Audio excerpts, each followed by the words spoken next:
A longtime broadcaster, he's been in the boxing ring with more than 60 world champions. James Smitty Smith is our guest this week on Nevada Week in Person.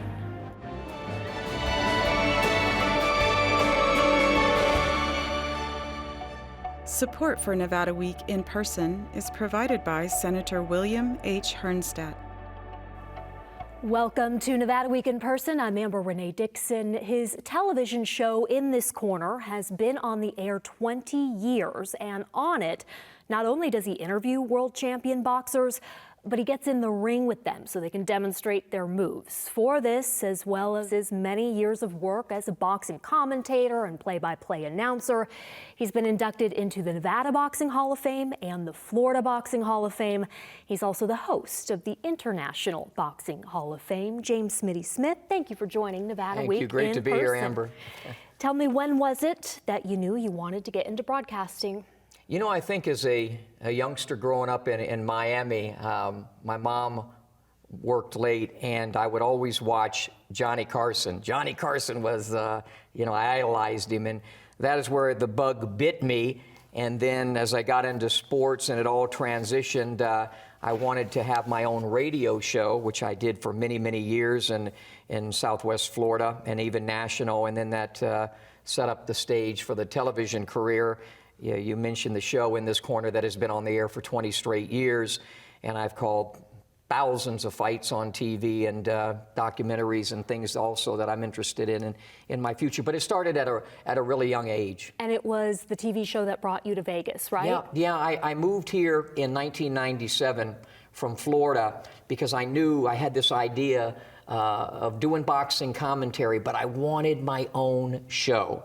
And I figured there's no other place that I could get the athletes, the fighters, to be able to do this type of thing. And April the 1st, 2004, we launched on DirecTV, and somehow, some way, we've been on the air ever since. It was none other, though, going back to your childhood, than the late, great Muhammad Ali, who told you, when you said, I want to be a broadcaster, you said, yeah, I think you can do that. It was at the 5th Street Gym. He was getting ready to fight Smokin' Joe Frazier in their first fight, their epic fight, the most important, not just fight, but sporting event, March 8th, 1971. We're at the 5th Street Gym, and he took a liking to me, and he let me go, and he was hitting the heavy bag and different things, and he said, little dude, what do you want to be when you grow up? And I said, I want to be like Johnny Carson and have my own television show. And I think Ali had just been on the Carson show, and he said, you will have your own TV show because you're just like me and Johnny. You never shut up. And the rest is history. But when he said that, it just,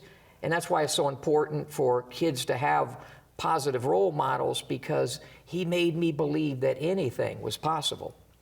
Another positive role model in your life was none other than great wide receiver, Paul Warfield of the Miami Dolphins. How on earth did you make that connection? You know, and it's amazing. Paul and I to this day talk about it. He's like a father. He was like a father figure to me then, and he still is. I became a ball boy for the 1972 Miami Dolphins, football's only perfect team. But I met Paul, and Paul knew that I was seeing Ali.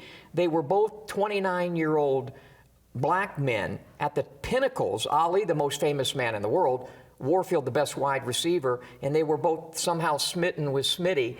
And Paul just loved to hear my stories about Ali in preparation for the Frazier fight, and that's kind of how it started. And Paul is the first one that put me on television. He had a cable show, and he put me on there as a little kid. So it's amazing how karma and all these things work out, fate maybe. And didn't you learn a very important lesson from him about editing and what gets cut out?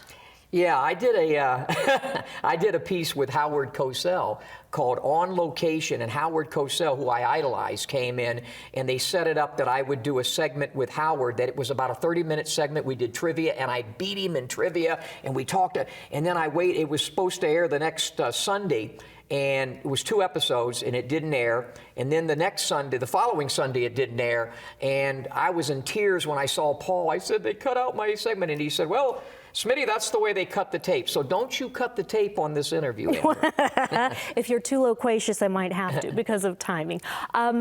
being part of that 72 Dolphins team, the perfect team, only perfect team in football, what impact do you think that had on you in your later career as a sports broadcaster and the views you have on sports? Yeah, I was the one that Coach Shula told to flip off the lights so they could watch them, the Dolphins get beaten in Super Bowl VI by the Cowboys. And then I flipped the light back on, and he made this speech about how it doesn't mean anything to get to a Super Bowl without ultimately winning it. And I just learned about work ethic. I learned about detail. I learned about confidence and, sometimes not taking yourself so seriously, which I struggle with. But I learned so much, and I still think that 72 team doesn't get the credit it deserves. It's all these years later. Nobody's ever going to beat it. They might, replicate it. But that Dolphin team, being around Ali, and sometimes in the same day I'd be with Muhammad Ali because I'd skip school. Thank you, Mr. Wilson, for letting me do that. And I would be with the Dolphins in the afternoon. It was just an amazing ride that led to all of this. All right, so radio show first. Yeah. You venture a little bit into the WCW? Yeah. Well, WCW became one of my great sponsors of Smitty's Sports Talk. And I learned so much. I mean, I'm the one that really got Diamond Dallas Page in wrestling. It's a long story. But I just learned so much about the mixture of sports and entertainment and how they blend. And I used to bill my radio show, as sports entertainment at its best, And I got that. I got a lot of that from wrestling and Captain Lou Albano. And so, yeah. You move to Vegas, you start the TV show, the part where you get in the ring with the fighters. You refer to them as in-rings, and I think you're probably most well known for the one you did with Mike Tyson. Yeah. You think? Yeah. What do you remember? What do you remember about that one? Mike was still fighting professionally then, and he was. I faced a much tougher Mike Tyson than Jake Paul will face. Mike was still fighting professionally, and the funny story to it is I had a bridge, and Mike has heavy hands, and of course he wasn't trying to hurt me. I wouldn't be here with you, but he tapped me, and the bridge fell out after the the interview. But it was intimidating just to see Mike. But I'm so grateful that all those great athletes let me in, and and this is not a BS segment. They really, as you know, take it seriously, and at a high level. Boxing is artistic brutality, and we try to explain the artistry of it. And perhaps you will tell the story of how impactful that in-ring segment can be. What was Andre Ward's message to you when he first met you? Yeah, it was Andre Ward and Tim Bradley, who I haven't, sorry Tim, we haven't done a show with him yet. Andre came up to me, I was covering a fight, and he tapped me on the shoulder and he says, "Hey, when do I get to be on your show?" And I said, "Well, we certainly want, you're one of my top fighters." And he says, "No, I can't wait to do the in-ring." And so after 5, 6, 7 years of doing it, then the fighters started seeking me out and wanting to do the in-rings with me. The last one I did was with Devin Haney, but I still have a few left in me. Oh, well, you already answered a question that I was going to ask, but do you have a favorite in-ring that you've done? I think, Amber, of all time, it might be Bernard Hopkins, because, he went on the Ageless Wonder. He's the only guy that maybe has almost a draw with Father Time. But because he went into not just the intricacies, but the extricacies, which is not a word. In other words, he explained what he did that wasn't legal. Yeah, the dirty tactics. And so, and I just really appreciated his honesty and candor. And he beat up on the sides of my legs and my back, which are illegal. But later on, that next, I said, now I see why he did that. Yeah. Well, and imagine how many fighters watch that and learn from it. Yeah. To this day, fighters, everywhere I go, all over the world, there are people that said, "Oh, they know me more from my YouTube videos with Floyd Mayweather, Manny Pacquiao, Ricky Hatton, and the like." Okay. How often do fighters get more physical than you would like? A few of them that when you know them too well. Jeff Finnick beat the hell out of me purposefully, and Roberto Duran bloodied my nose, and it was because he was speaking in Spanish, and I thought he said, and this is why I should have learned Spanish when I was growing up in Miami. he said, I think go left, and I went right, and boom, and yeah. And what about at the International Boxing Hall of Fame? Who was it that... Oh, Sugar Ray Leonard. Yes. Nailed me with a crisp left hook, but being the entertainer and spontaneous guy that I am, he hit me, and right away I said, no mas, off the Roberto Duran second fight. Yeah. You also take a lot of pride in the interview part of that show. What are you looking to accomplish in those interviews? What allows you to say, I did a good job there? When the fighter is honest and really gets off all the BS, all the stuff that we see with stare downs and weigh-ins, and when they just are honest and they reflect at the highest point, the great fighters, they're chasing an altogether different type of ghost than any other athlete. They come from the greatest ones from the other side of the tracks, from where the buses don't run.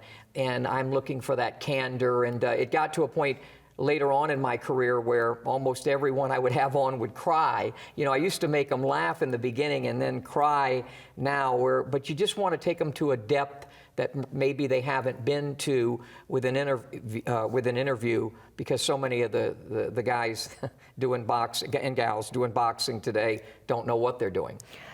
I know you have said that you earned their respect by having been a professional boxer yourself. Why are you laughing when you refer to me as a professional boxer? Well, how would you describe your professional boxing career? Well, it was I had no amateur fights. I went right in there to the Fifth Street gym thinking I could be like Ali, and got the hell beat out of me a bunch of times. I never got knocked down, never got knocked out, but that's because I ran like hell. I was a great athlete. But in not knowing the sport and never having an amateur career, that is really what fueled me to get in the ring with these guys, because now, even at my age now, I'm probably better. I couldn't beat the 20-year-old Smitty, but I'm better than the 20 because I have the knowledge. And it really is, at its highest level, it is a sweet science. And doing that and being an athlete certainly helped. You mentioned that you are not hanging up your gloves in terms of in rings. However, an issue passionate to you is that fighters should retire at a certain time. But isn't that subjective? When is an appropriate time? I don't think so. I mean, not anymore. I host the Hall of Fame, the International Boxing Hall of Fame, and I see the damage that has been done. Almost every great fighter, there's a toll taken on them that is not taken on other athletes, mainly upstairs. We see it with football, but with boxers, every great fighter is going to suffer. And I think it's so appropriate now. They're making bigger money. Get out and be able to at least enjoy what you've accomplished. So I'm one that really, and I'm very honest to the fighters, get out while you still can. What keeps them from getting out? I think it's an addiction, like Mike Tyson said on my show. In the past it was the money, but now it's also the limelight. It's like these lights, and how do you get out of this once you've been a broadcaster? You've never been out of work, but you panic when you get out of work, I have been. I'm just messing with you. But I'm saying it's an addiction, and and a fighter, again, goes into the ring nearly naked, and it's just something I can't even explain. It scared the hell out of me when I did it a few times, but at the highest level, it is what motivates them, and it's something special. And I don't want to lose that with all the crap going on in boxing today. Last thing, I know you're going to send this to your mama. Want to send her a message? Yeah, what would I say to, well, my mother always let me be, and you can see that. She let me be who I am, and so good to see you, Mom. Here's Amber. James Smitty Smith, thank you so much for joining Thank you. Nevada Week in Person. Thank you.